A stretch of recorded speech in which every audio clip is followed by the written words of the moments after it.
على سلامتكم. يحكيوا على صبية جزيرية حاذقة ومجدية وكل يوم تصنف في تصنيف يسلب العقل.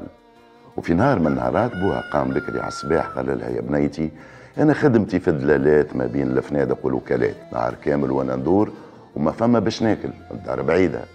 حضر لي كعبات كسرة وشوية زيتون، نقوم في الصباح نصلي ونقصد الحي الدايم ونشوف رزقي. الطفلة سخفت على أبوها وما عرفتش ايش تعمل وبقات تخمم للصباح، ومن بهتها قامت حطت الفلفل والثوم والكزبر وعرجتهم في التاوة وقليت معاهم اللحم اللي قصته شيور شيور، مش جويد باش ما يذوبش ومش خشين باش يطيب فيسع، وحمرت وجات البرمة البصارة خذيت منها لوش حمص صافي وخلطت لين وقفت على زيتها. مشيت للوجق وخذيت قابيطاسة بختاها مسكرة حطت فيها المرقة والكسرة في سرة وبسته وقالت له: يا بابا ربي يعطيك القسم اللي ترتاح له. بوها مشى يخدم ورجع مع المغرب وهو متبسم. قال لها: شنية الماكلة اللي عمري ما كليت منها؟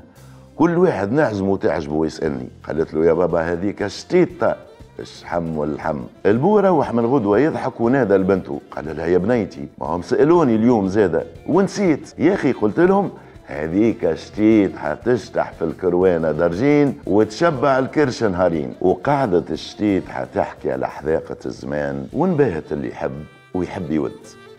أي بخاطركم.